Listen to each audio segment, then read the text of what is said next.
שלום, שמי אלהם רוקני, אני אומנית בת 37, חיה ועובדת בתל אביב. נולדתי באיראן בשנת 80 והיגרתי לישראל בגיל 9.5. למדתי תואר ראשון ושני בבצלאל, וכרגע אני מרצה שם במחלקה לאומנות. במהלך הלימודים של התואר השני, העבודות שלי עסקו בעיקר בשחזור וזיכרון של פעולות יותר פיזיות, גופניות, במרחב שנתקלתי בהן וניסיתי לשחזר אותן. המעבר בין העיסוק בזיכרון שהוא פיזי ושחזור של פעולות בעולם לשחזור דרך זיכרון ביוגרפי היסטורי היה בעצם מקרי. פגשתי אומנית איראנית אמריקאית בארצות הברית וביקשתי ממנה לשחזר עבורי פעולות שזכרתי שעשיתי בתור ילדה בשכונה ששתינו גדלנו בה בטהרן. גרפתי.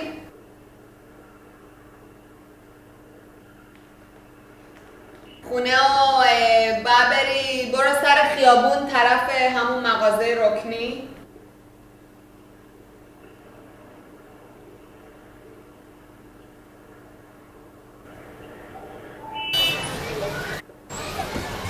برو من اینجا هستم رو خط. وقتی رسیدی بگو همینجور تو فیلم بگیر.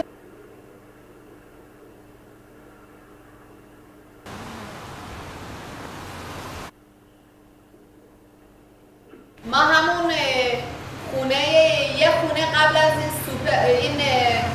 از این بقالی بودیم، همین سمت راست، یعنی اون وقت الان قرار خونه یه خونه 2-3 طبقه شده باشه. כשהתחלתי את התואר השני קיבלתי סטודיו, ומאחר שעשיתי רק וידאו ורציתי להיות שם יותר, התחלתי לעבוד ברישומים קטנים של טושים על נייר. אני ציירת לא כל כך מדויקת, וחיפשתי פאטרנים שאוכל לצייר, כי בפאטרן לא צריך דיוק. זה פשוט לחזור על אותה הצורה בערך, ובסוף זה נראה כדימוי שלם. כשחיפשתי פאטרנים בעיקר באינטרנט, הגעתי לדימויים של מסגדים באיראן.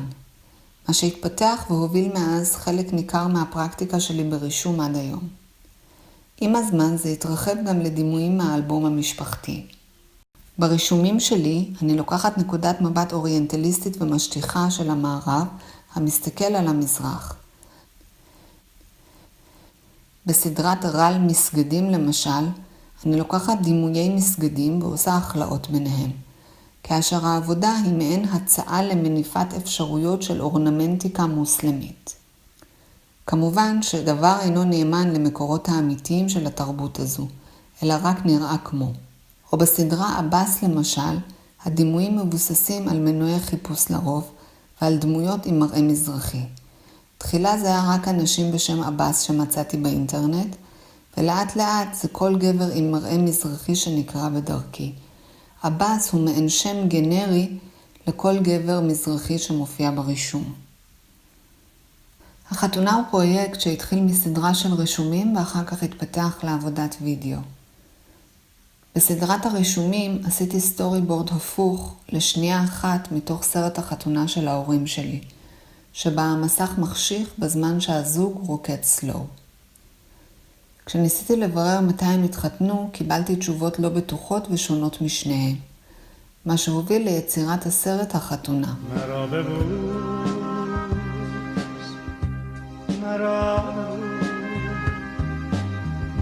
בסרט אני מספרת על החיפוש אחר התאריך המדויק דרך זיכרונותיהם של בני משפחה, ועושה חיבורים בין התאריכים שבני המשפחה מציעים לבין אירועים היסטוריים מימי המהפכה באיראן.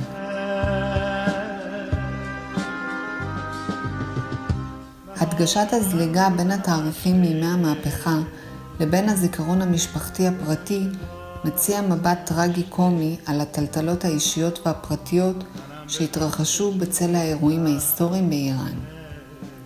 הסרט כולו הוא מעין זום אין לתוך חור בזיכרון שנוצר כתוצאה מההגירה.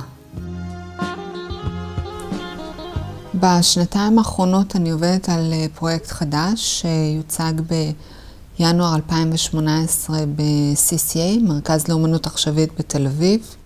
זה פרויקט שמבוסס על סיפורי עם שאספתי ממבקשי מקלט מאריתריאה וסודן שחיים בישראל, בהשראת שיטת איסוף הסיפורים של ארכיון הסיפור העממי, שאוסף ומפרסם סיפורי עם של כל מיני עדות שונות שחיים בישראל. הסיפורים נאספו בעל פה, והם יצאו כספר רומן ב4 שפות, ערבית, טיגרינית, עברית ואנגלית. והספר גם יכלול רישומים שאני עשיתי בהשראת הסיפורים.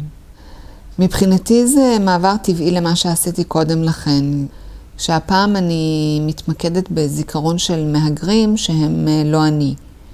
כשאני שואלת את מבקשי המקלט אם הם זוכרים סיפורי עם, אני בעצם מבקשת מהם לחזור אחורה בזיכרון שלהם, לרוב לילדותם. בגלל שמדובר בסיפורי עם ובאופן מסורתי מסופרים בעל פה, הרי שאי דיוקים לא פוגעים בעיניי במקור, אלא אימננטים לאופי הסיפור שבעל פה, שנשמטים ממנו פרטים, מתווספים אליו פרטים, שהוא משתנה כל פעם שהוא מסופר מחדש.